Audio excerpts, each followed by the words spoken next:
welcome to Tuesday's Total Soccer Show. I am Daryl Grove, and I'm joined by a man who it seems is Gareth Southgate's secret advisor. It's Taylor Rockwell. Hello. Did you forget my name there for a second? I just didn't want to say it. I knew that I know you're running on limited sleep because you're up doing the Goal Mouth, yes. our other podcast venture. So I figured maybe you were tired. Maybe that's what made you not read the newspapers. Otherwise, you too would have been apparently clairvoyant and known these things well in advance. Well, okay, so when we did Monday's show, and we talked about Wayne Rooney, and you said, I don't think Wayne Rooney's going to start against Slovenia. I think he's going to be dropped.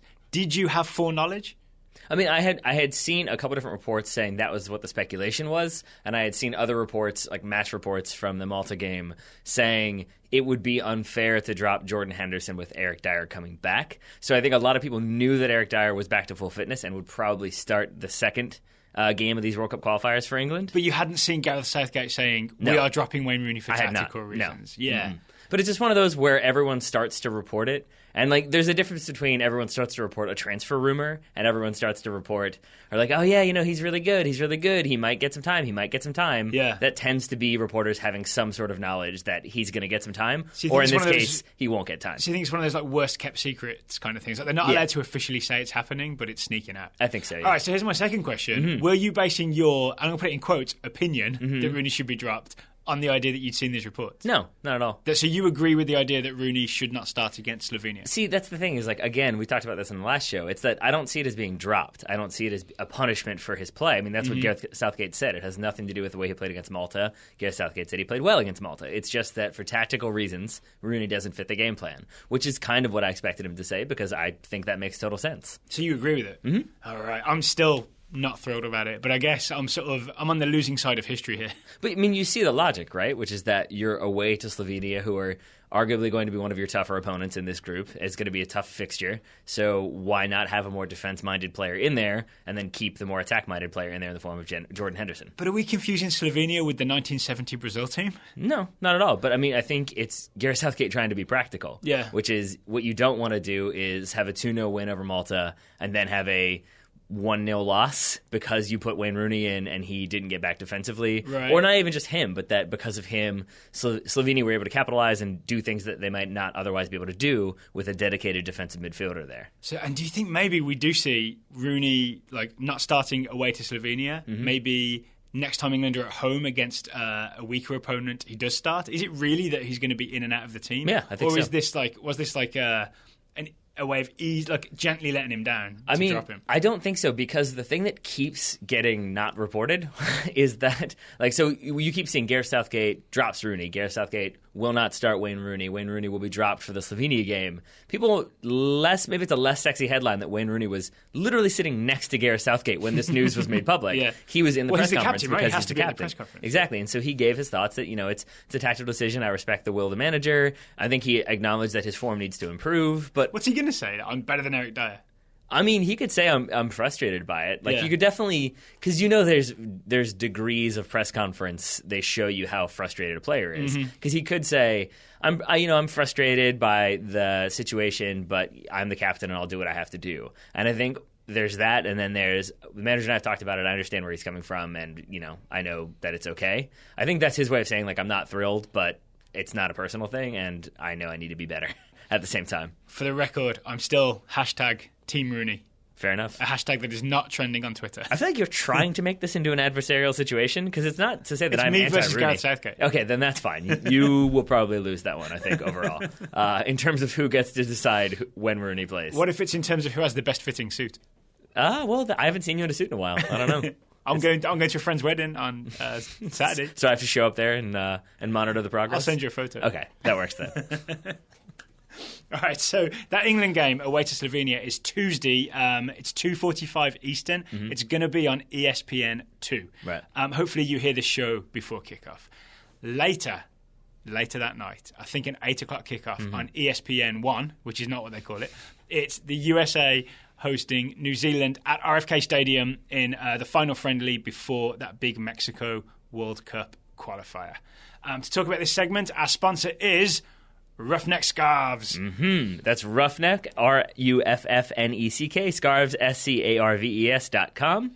They are the official scarf provider for U.S. Soccer, MLS, NCAA, and the USL. So normally Roughneck Scarves is the sponsor of our MLS coverage, right? There's only one MLS game midweek this week, so we can't do much MLS coverage.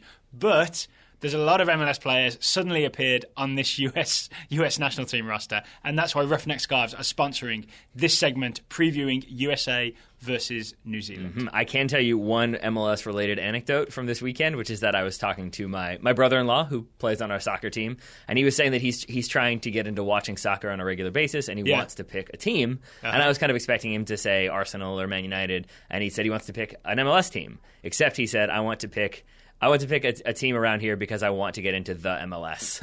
And I paused and I said, I shouldn't. I'm going to do it. So it's not actually the MLS. And he was like, wait, what? Why? We had to do the whole the NFL versus Major League Soccer. You Taylor-splained it to him. I think I did, and I didn't mean to, and I think he understood and didn't think I was being a jerk. But it was definitely one of those. I think if anything, it's more of a sign that I respect his intelligence because it's a certain thing where it's like that is such like the ropes course that you are not even ready for that. Let's just focus on yes, here it's called soccer, and I think he's advanced enough that I feel like he can handle MLS. He can process that and get with it. And I think he has. So that's my MLS anecdote for the weekend. Well, thank you. I guess that anecdote was also brought to you by Roughneck Scarves, yes. Sponsors of Major League Soccer. All right, to this USA versus New Zealand preview. Okay, we talked on Monday's show about how, 9 players have gone back mostly to their European-based clubs. It's a lot of high-profile players, right? It's your Fabian Johnsons, your Christian Pulisic's, your Jordan Morris, your Bobby Wood. Your John Brookses. I wish we had 2 of them. That'd be a great partnership. And Jeff Cameron. In comes, and I'm going to list them. You ready? In comes Bill Hamid. In comes Kellen Acosta, Matt Beasler, Omar Gonzalez, Michael Orozco, Tim Parker, as well as Juan Agudelo and Terence Boyd. So do you want to talk about proposed starting 11s? Do you want to talk about things we want to see from the US in this game? Or do you want to talk about New Zealand? Maybe have a think about who we're playing against. I think I want to talk about New Zealand. Okay, let's talk some Kiwi soccer. Okay. So they did, New Zealand played Mexico just a few days ago in Nashville, I believe, and lost 2-1. I did see the goals. 2 great moves from Mexico for their goals. 1 penalty. Can't remember who scored the penalty, but I know Irving Lozano was brought down, and I know Marco Fabian scored the second. Gio dos Santos, captaining Mexico. I forgot about that. Yes, sir. Thank you to John Arnold for that information. That's where I saw that first. And I remember Duenas, who I thought of as a sort of hard-working defensive midfielder, had all kinds of fancy moves, as if he was Zidane for that first goal. Zinedine Duenas Zidane? Yes, I think that fits. But I guess enough about Mexico, because we'll be talking plenty about them in November. Yeah, we will. That game sold out, by the way. I saw that news today.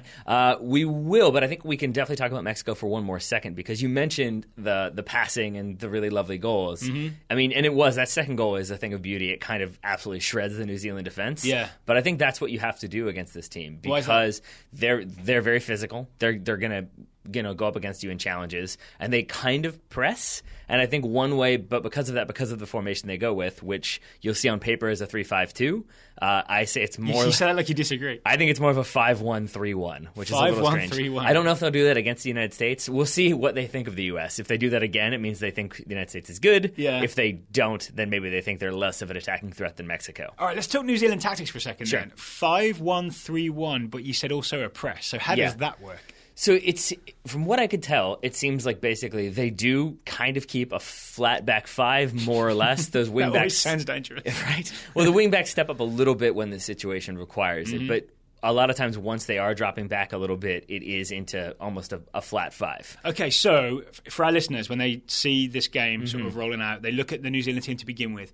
Who are the wing-backs so we can sort of judge where their position is? Yeah, so you've got on the right side, you're going to have Graham. I forget his first name, excuse me. On the left side, you're going to have Declan Wynn, who may be familiar to our USL patrons as well as our Canadian friends, because he plays for Whitecaps too. Oh, okay. Yes, and he's a very pacey left wing back. He had the assist for New Zealand's equaliser, although they did eventually lose. So Wynn and Graham, you'll see how far back they are. That will give you an idea of whether this is a back 5 or not. But it seems like what they're trying to do is kind of get those numbers in the middle to block off those options and to kind of suck the opponent in a little bit, and then you have those wing backs burst forward, because then there's room once everybody's come inside. Okay. So that's where that goal comes from, is basically he runs down that channel completely unmarked, gets the ball, plays it back in, and it's a goal for New Zealand. For Rojas, I believe. So You are correct. my understanding of New Zealand is that Rojas is kind of the player to watch, right? You He's are correct youngish, again. like 24 or so, kind of skillful, dribbly, attacking midfielder / winger. Yeah, so he gets that goal by being in the right place and making a very smart run. But even in the first 15 minutes or so,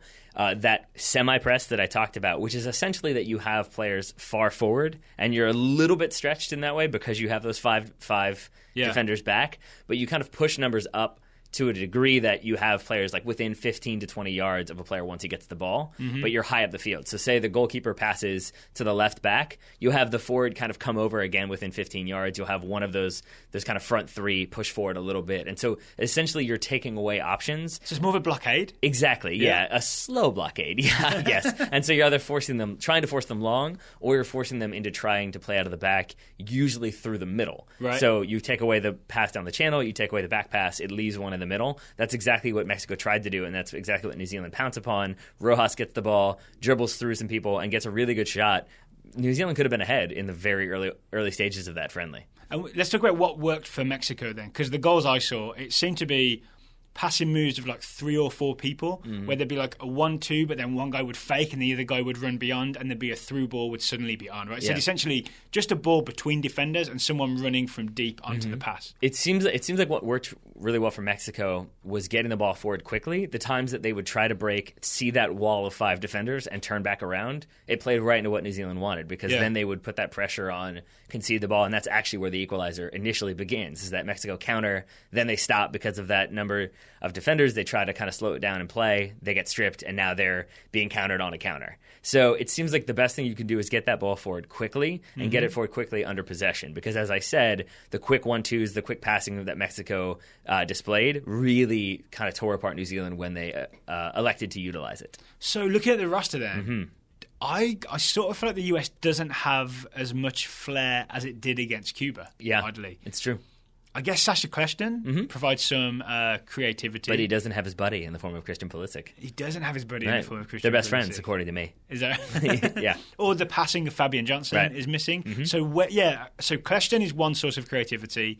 Where else does it come from? I mean, you've got Michael Bradley, if he's going to be doing a Michael Bradley pinging the ball around job. If he's doing a kind of pondering, putting his foot on the ball, picking his head up. I think chipping diagonal balls over a back 5 is not going to work. Yeah, not so much. I mean, so you're going to have, we talked about this on the last show, but maybe the play of Paulo Areola. This is an opportunity for him to shine, to use that pace, to get forward, to be an attacking threat. I'll see that. And then obviously you've got Julian Green. We saw him trying things against Cuba, against stiffer opposition. We'll see what he can do. We'll see if maybe Jurgen Klinsmann has a word about not trying to dribble all the time and maybe looking for quick passes instead. We were a little critical of Julian Green, right? Even though he ended up with sort of a semi-assist and a goal, it was kind of a selfish performance, right? Yeah, I think so. I mean, you saw a number of players with their hands in the air screaming for the ball wide open at the back post. Julian Green then instead doing a step over and trying to shoot. Yeah. So maybe he curtails that a little bit and tries to pass a little bit more, and I think maybe that would be to the services of the United States. All right, let's get to things we want to see then. Sure. Why don't you start us off, Taylor? Give me a couple of things that you sort of want to see from this game.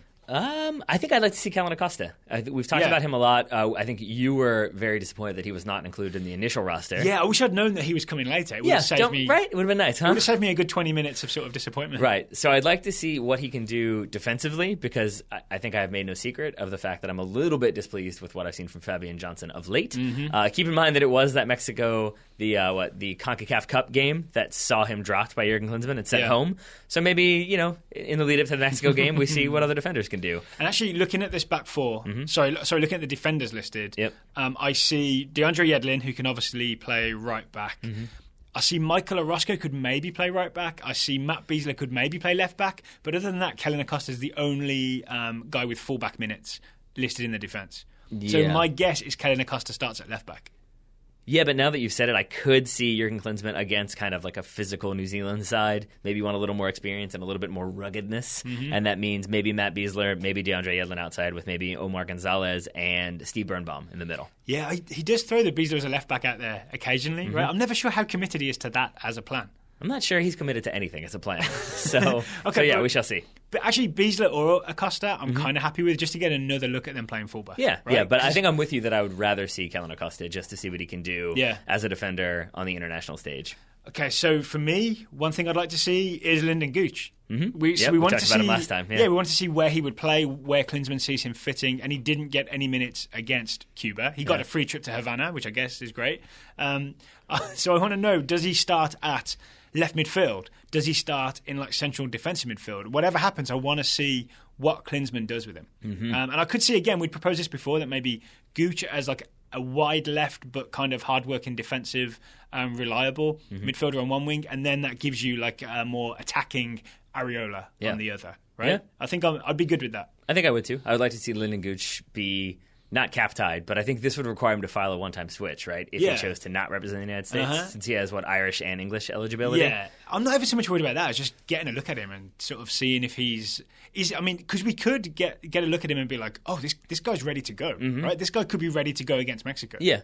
I just, I like to feel safe in the knowledge that we have our valuables locked down. I don't want them just roaming around for anyone to come in and steal. I honestly think that just because like the house was robbed and Giuseppe Rossi went missing, that hasn't happened in a long time. Tony Chani to the US.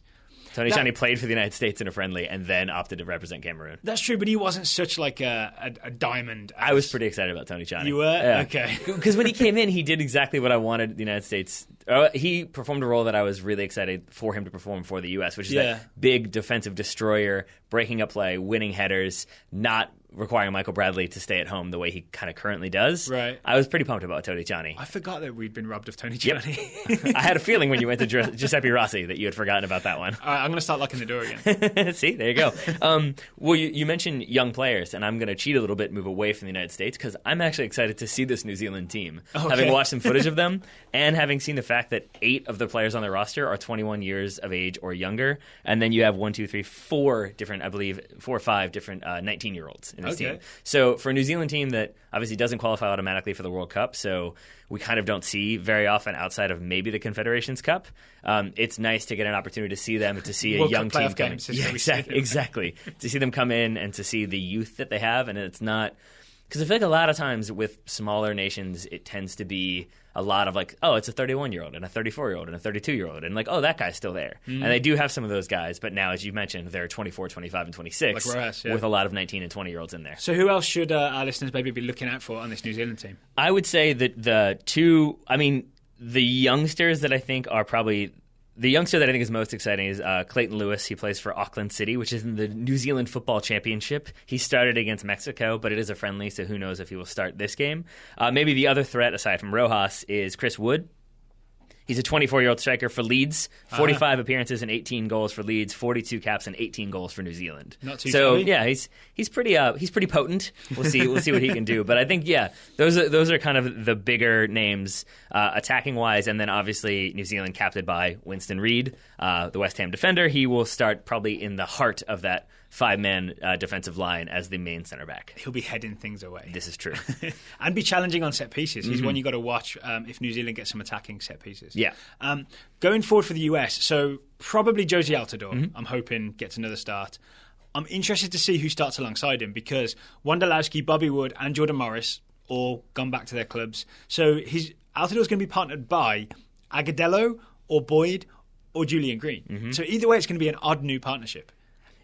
Yeah, and I'm going to make you pick one, actually. Who would you most like to see partner Altidore to start this game? Probably Agudelo. Okay. Yeah, I think just because he has been performing well in Major League Soccer, I think it'd be nice to see him and what he can do partnering Josie Altidore. Everybody always talks about him as having the most upside of any young American striker, but we just don't see it for long spells. Yeah, and I think Terrence Boyd, it's nice to see him back in the fold, but isn't playing for RB Leipzig, isn't even really in or around the squad as far as I've seen, and at least in the first couple games in the Bundesliga, was not in that matchday squad. So I think Agudelo has been performing consistently, and I think Julian Green is more likely to start out on the wing as he did against Cuba. So with that in mind, I think I'd rather see him, especially as we talked about, given the relative lack of wide options for this U.S. team, I wouldn't mind seeing Julian Green there and not starting up top. Well, long-term Total Soccer Show listeners will know that I'm Team Agudelo. Since he was, 17, 18, I've been on the Agudelo train. Swagudelo? Is that when that started? I can't remember. Yeah. But I would like to see Green start up front for the US. Yeah, I'd like to see a Green-Altidore partnership just to see what it looks like. Yeah, Just out of curiosity. And again, we've talked about this many, many times, but Jurgen Klinsmann does sometimes use these friendlies as an opportunity to reward the player for continue to perform well and reward that player and remind that player's club that player is still there and is in his kind of good graces, is in his considerations. Maybe starting Julian Green up top reminds Carlo Ancelotti that, like, oh yeah, he can play as a forward. Yeah. Even though I think he probably hasn't forgotten it. He's just aware that he also has that guy, Robert Lewandowski, who scores hat-tricks in Euro qualifiers. He scored on the World Cup qualifiers recently, right? He did, yeah. Did I say Euro qualifiers? Yeah, I meant World Cup. Yeah. Well, it's both, right? Yeah, whatever. Have we got enough information here to try and pick a starting 11 between us? Sure. I'll let you start with the goalkeeper, because I don't want to pick one. It's really at random. I think there's a chance it's Hamid because it's at RFK Stadium, right? But you've been seeing Yarbrough on social media. It's really just there's been a lot of posts by the players being like, now we're in Cuba, now we're still in Cuba, now we're back in the US, now we're training. And I feel like William Yarbrough is in those tweets a lot, more than I've seen David Bingham or Bill Hamid. So again, it's just that kind of narrative, like he seems to be around the team a lot. Maybe he's getting a lot of consideration and a lot of playing time and training. All right, let's go Billy Y in goal. All right, Billy Y from Club Leon. Love it. So back four, let's go. I'm thinking DeAndre Yedlin's going to start at right back. Oh, you think? Yeah. I'm going to guess Kellen Acosta at left back. Okay. We can quibble over whether it's Acosta or Beasler. Then you've got to pick a central defensive partnership, which is arguably the toughest thing in all this. The senior guys at the moment seem to be maybe Birnbaum and Gonzalez. Maybe, but I think Beasler's in there as well. Well, you got to pick 2 from 3. Then I will go Beasler and Birnbaum if you're forcing me with those options. Beasler and Birnbaum. We'll go with that. I really think you sort of can't lose because it's going to be Brooks and Cameron when we play Mexico anyway, right? Yeah. In midfield, I think maybe the strongest central midfield partnership has got to be Bradley and Sasha Kleshton. I'd be happy to see that again, especially against slightly tougher opposition than Cuba, which New Zealand absolutely are. Right? 1,000,000%. 1,000,000%. Yes. And that leaves your wingers. I think we talked about this a little bit. I mean, basically the options there are 2 of Paul Arriola, Lyndon Gooch, or Julian Green. Yeah. Who would you say? So my preference is going to be Arriola on the right, Lyndon Gooch on the left, and like in a more defensive kind of role, and then Julian Green and Jose Altidore starting up front. But also, if you've got a different idea, you want Green on the left, I'm happy to go with that. I don't know. It's just, it's Klinsmann and it's a friendly and it's really tough to say. So I'm really not going to say anything because I don't feel strongly one way or the other. That makes sense to me. I could see it being any combination of anything else. Okay. Basically, I won't be surprised if it's Arriola and Gooch. I won't be surprised if it's Arriola and Julian Green with Agudelo starting. It could be anything, and I'd just be like, yeah, that makes sense because honestly, there aren't that many options here. Yeah. And that's kind of what it is. It's a short roster, right? There's only 20 players on this roster instead of the usual 23, and 3 of them are goalkeepers. So one goalkeeper won't make the matchday squad. So who's the other one? One of these players won't be in that possible pool, right? I'm not sure how that works. I feel like the whole bench is... No, you get 18, right, for friendly? Okay. So we'll see. We'll see who gets dropped. Maybe it's Wayne Rooney out of spite. Jurgen Klinsmann just drops Wayne Rooney from his matchday squad. All right, so that game is 8 o'clock. Tuesday night. It's on ESPN. We'll be back Wednesday morning with our full review of USA versus New Zealand. May there be many, many goals. Well, now I'm confused because I thought I was doing the in-depth review with you on Monday, but I thought you were going to, or Wednesday, and I thought you were going to stay up super late and do just a whole show by yourself about an instant take reaction to this friendly. We could do that as well. No, you by yourself is what I'm saying. You on Tuesday night will watch the game after we play a game. Then you'll do a show. Yeah, we have a league game Tuesday night instead, right? Cool. All right, so Daryl Grove will be back late Tuesday night, and then I'll be with you Wednesday. Perfect. That's not happening. We'll talk to you Wednesday. And just a reminder that this segment was brought to you by Roughneck Scarves. If you visit roughneckscarves.com, you'll find that Roughneck Scarves are committed to providing passionate soccer fans with outstanding customer service, professional design, and the highest quality soccer scarves in the world, including US National Team scarves. That's where you get your official US National Team scarves from roughneckscarves.com. That's right. Roughneck simple, honest pricing means no hidden fees, no unexpected shipping charges, and no surprises. The one maybe surprise, if you don't know already, is that you can get 20% off any scarf in the shop with the promo code TOTALSoccerShow. All one word, all uppercase. So we'll put a link in the show notes. You can click on that link, click through, find yourself a US scarf or any MLS team that you want to support. And if you buy from Roughneck Scarves with the code Total Soccer Show, you'll also be supporting TSS. Right. Daryl Grove, I appreciate that read. I appreciate that. I know you need to get home to light the candles in your Wayne Rooney shrine. But before you do that, should we get to some scouting? Yes.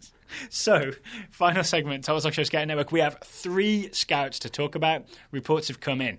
You start us off, please, Taylor. I can do that because it's another Taylor report again. It's Taylor Mukaria scouting Jeremy Ebobisse, the 19-year-old American forward. Jeremy has been playing with the U.S. U20s in the Four Nations tournament. The U.S. lost its first 2 games and, at time of recording, is in the process of losing its third. It finished 2-0. There we are. Yep. He has lost his third. Yep. But Ebobisse did have a hat trick against the Netherlands in their second game. He has now scored 8 goals and 3 assists for the U20s this calendar year, and obviously did pretty well in his appearances with Charleston. I think he's going to go high in that draft come next year.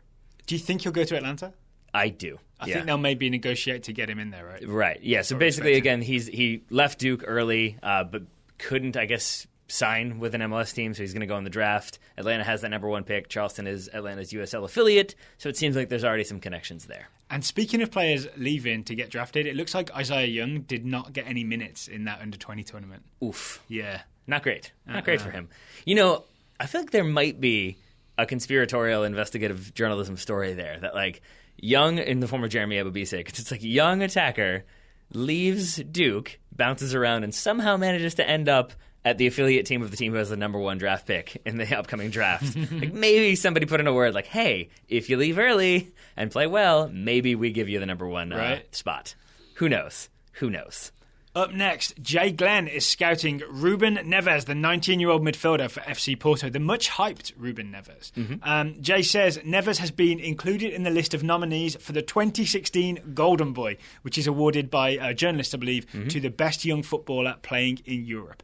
However, Ruben Neves is still struggling to get minutes at Porto. He's only gotten 1 start in the last 5 matches. Still, Tuttosport have spent the international break reporting links with Juventus, Liverpool, and Manchester United. Do you know much about the Golden Boy, Taylor? I don't, other than that it's a really weird title.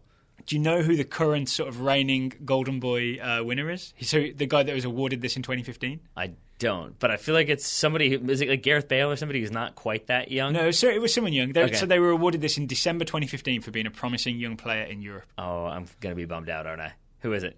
Anthony Martial. Oh, okay. There we go. I'll take that. That's fine. Not bad, I'm not bummed out. Yeah, never mind. That works. I just felt like the way you're saying, like, December 2015 is like, and then his career went way off the rails. No. Okay, yeah. I was just trying to give you some helpful hints. That's good. All right, final scouting report, Taylor. Comes from Marcus Goodrich, scouting Shiloh Tracy, the 18-year-old midfielder for the Tottenham Academy, not yet the Tottenham senior team. Since joining Tottenham 10 months ago, Shiloh made the step up from the U18s to the U23s and has consistently been getting minutes. However, Marcus notes that he lacks technical ability, he being Shiloh, not Marcus. He lacks technical ability and overall end product and still has a very long road ahead of him if he wants a career at White Hart Lane. Yeah, Marcus also noted in his email that basically it's tough. It's competitive for talented youngsters at Spurs, right? Yeah, we can attest to that because the scouting network is about 8,000 members strong of potential Spurs players. You got Marcus Edwards, you got Cameron Carter-Vickers, you've got all kinds of players coming through there. Thank you to everybody who sent us scouting reports today. If you would like to join the Total Soccer Show Scouting Network, you will be supporting TSS, helping us make more shows. You can do so at totalsoccershow.com/subscribe. If you signed up recently and haven't received a player, please email us with the subject line Itchy Feet. If you're waiting to get your player, use the subject line Itchy Feet and we will get you assigned someone ASAP. If you have signed up a while ago and suddenly realise, I'm no longer subscribing, it may be that your credit card changed. There's a whole thing that's going on with PayPal where if your credit card expires and you get a replacement card, if you don't update your information in PayPal, we stop getting the subscription fees. Right, and then it reports it as like we cancelled the recurring payment. Yeah, PayPal reports it aggressively. So just so you know, that's not us cancelling it. Yes. It's sort of PayPal cancelling it because your credit card changed. Yeah, as much as we would like to be millionaires and, and turn money away. We are definitely not in a position to be like, no, you don't get to scout a player anymore. So if you receive one of those notices, please update your information and then your subscription will be reactivated. All right. Thank you to everybody who has subscribed and who has contributed. Taylor Rockwell, thank you for taking the time to talk to me today. Right back at you, buddy. Listeners, thank you for listening. If you haven't already, please go subscribe to the Goalmouth podcast. We'll be back on Wednesday with a review of USA versus New Zealand and Wayne Rooney's dramatic appearance from the bench to score a late winner for England against Slovenia.